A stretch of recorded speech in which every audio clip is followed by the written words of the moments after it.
We are going to turn the Abakpa. We started demolition, or we're yet to start tomorrow. We're going to turn it to residential, areas. Okay. And those who are staying there, whether legal or illegal, will be given the opportunity to also benefit from that. We are working on gardens at Presco. Some people have indicated interest. You see, the problem is that our people are more or less afraid of getting a facility from the bank.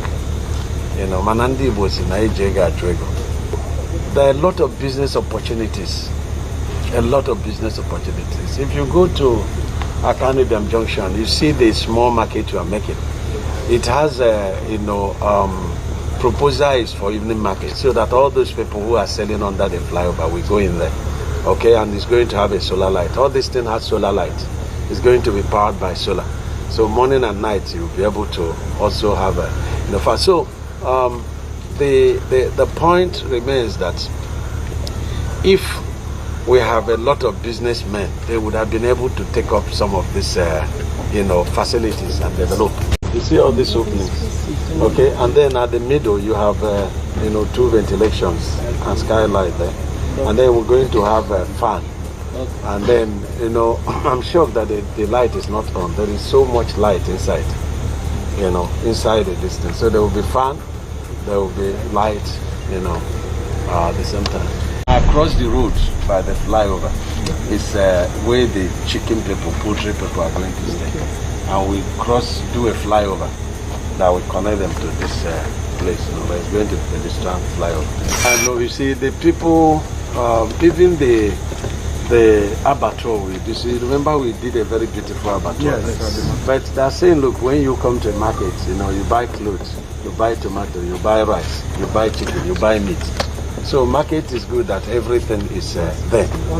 Yes, non-stop. If we are very much developed, that's where you can have fruit market, you can have meat market, but we are not yet that developed. So people prefer, because of transportation and convenience, that everything is in one location.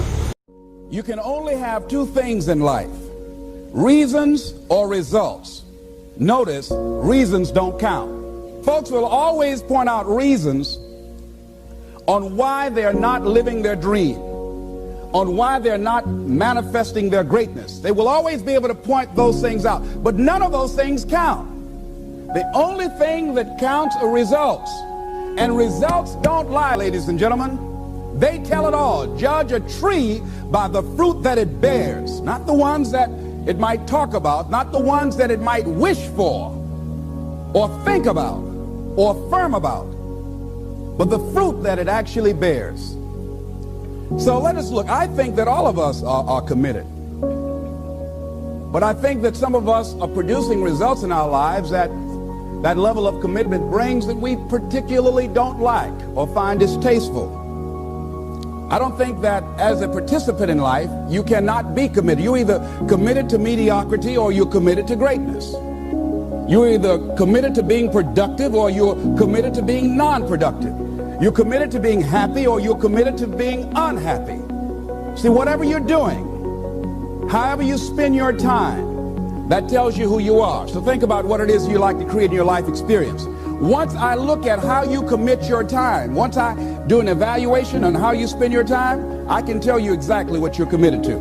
People that say they have dreams or want to open a business or want to do something differently than what they're now doing, they don't like their jobs, they're unhappy, they're unfulfilled.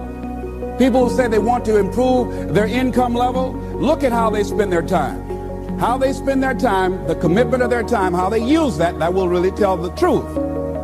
People who said, I'd like to do better, but you don't find them in vocational or technical schools upgrading their skills and their knowledge, how they spend their time, that will tell you what's going on. People who say they want to normalize their weight, they want to be healthy, but every time you see them, they're eating, that will tell you that they're committed to being obese for the rest of their lives. People tell you they want to stop smoking and they're lighting up at that time.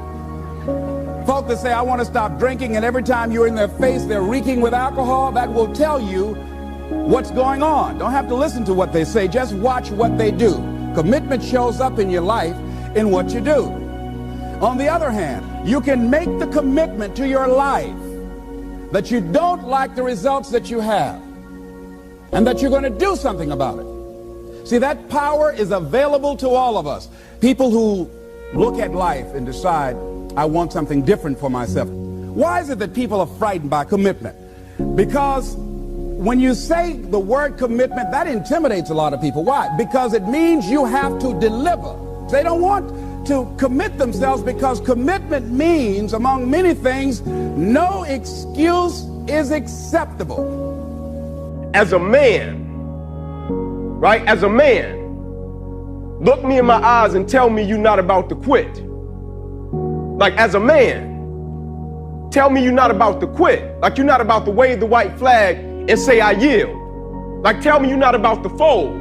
Tell me you're not about to go in a fetal position because the situation and the circumstance has gotten hard. Tell me you're not about to get to a campus and because you're not getting what you thought you was going to get, you want to go back home and you want to call your mother. Tell me you're not getting on campus and because they switch your position, you want to call your father and tell him to talk to a coach. Tell me you're not about to quit. And he's like, yeah, I'm about to quit.